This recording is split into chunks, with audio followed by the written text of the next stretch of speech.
Welcome to Alchemy Wizard. I'm Tom. Today we're going to talk about Molybdenum 2.0.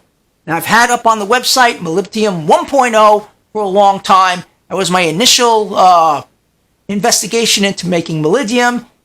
Sadly, it turns out to be very low yield, only 8 to 10 parts per million, and the stability of it is really short term. Sometimes only 2 weeks you'll get out of it before it breaks down into an ionic substance, and there's no more colloidals left in there. So since then I've been researching, trying to figure out a way to make this molybdenum more stable, and I've finally come out with some novel approaches on how to do this. And I think, especially with the plasma arc process, you're going to be amazed because it opens up a whole new world of how to make colloidals that are stingy and don't want to make colloidals.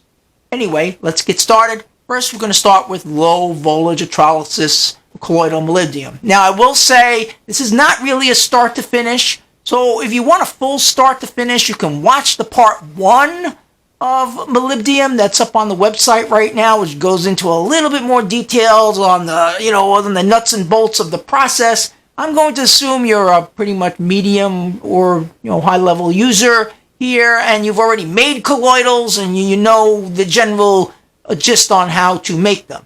Watch that video if you need a refresher on the basics of colloidals, or you can watch the copper video if you want more on the basics of how to make colloidal nanoparticles too. So, what we have here is 3 things. This is molybdenum, low voltage. It has a light brownish color. It's actually a yellow color. They call it a mustard color. And this was made with just distilled water. This is molybdenum, low voltage DC, which was made with sodium citrate. And this is a little bit clearer, and the concentration is not as high naturally.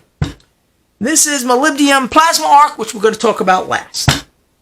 All right, so now this one, molybdenum low voltage electrolysis. Now the way I made this was really simply, it was only distilled water.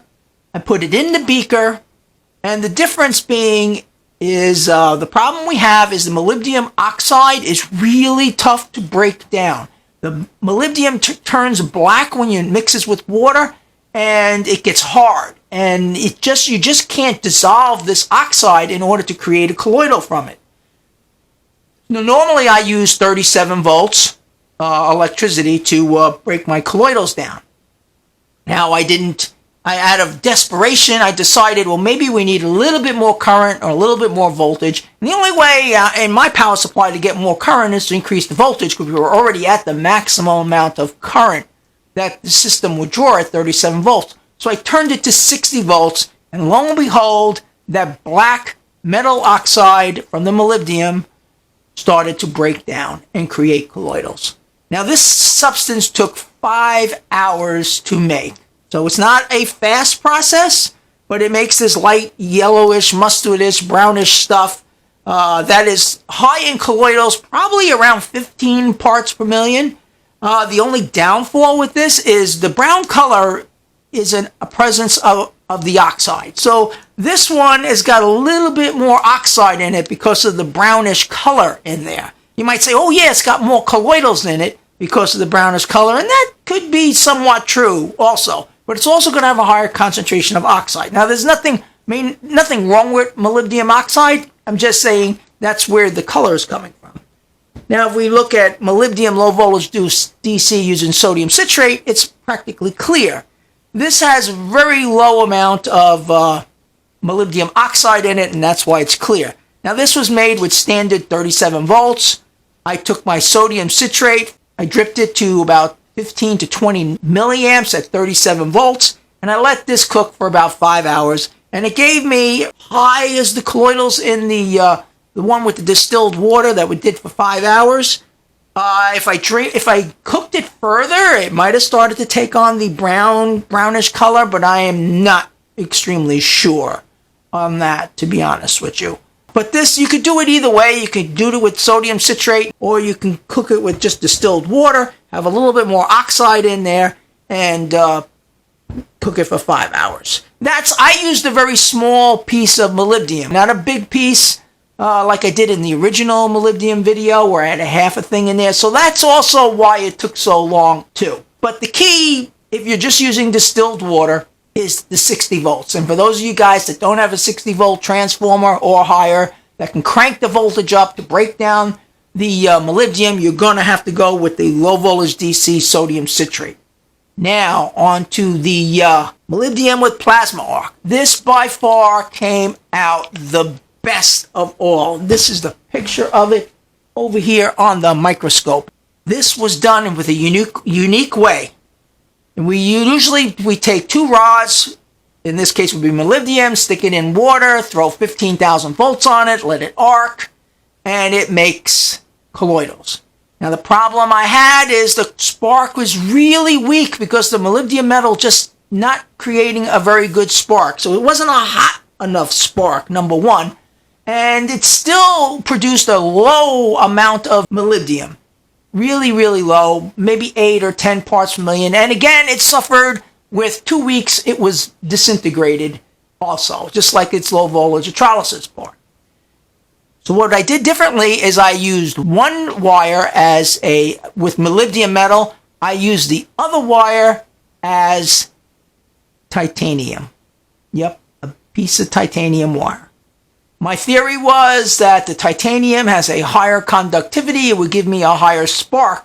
The other theory was that the titanium is a really hard metal as compared to the molybdenum. Because of that, I was hoping we would get a lot more molybdenum in there than titanium. And I was extremely surprised with the results. So much so that I had to actually have hours of discussions with it on my chemist because I believe we made a breakthrough in creating stable colloidals with 2 different metals. This may open up things for like magnesium, which is like virtually impossible to make a colloidal out of. I have to do tests on that in the future.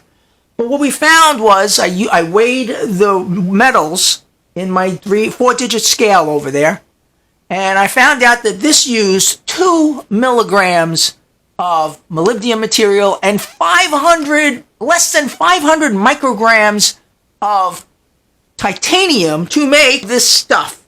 So this molybdenum has virtually no titanium in it at all, but the titanium added stability and enabled it to go to over almost a 20 parts per million solution, and it is stable, just as stable as the other 2, the low voltage electrolysis ones. It's been about a week now. I mean, I can't say it's going to be months worth of stable, but after a week of testing and looking at these things in the microscope, they do not have the exploding colloidals. They don't have the look of colloidals that are going to disintegrate. They have the look of platinum and gold colloidals and titanium colloidals. And so with this exciting process of using dissimilar metals in the plasma arc process opens up a whole nother thing that is spiraling with me and my chemist on why this can be, and I could have a million theories on it. And if you want more on the theory that we believe is happening, let me know. I will do a video on that. I'd be happy to share our theories on how the titanium are assisting with creating the molybdenum colloidal nanoparticles. It does mean that we are getting a hybrid colloidal here. In other words, we're going to have colloidal material in here made of molybdenum mixed with titanium. But because the amounts are so small, we're probably only looking at a 5% of the molecules being titanium. The rest is all molybdenum, which is actually fantastic. And titanium is absolutely friendly for the body. It's actually good for the body. I have a video on titanium if you're interested in the benefits of titanium and taking titanium.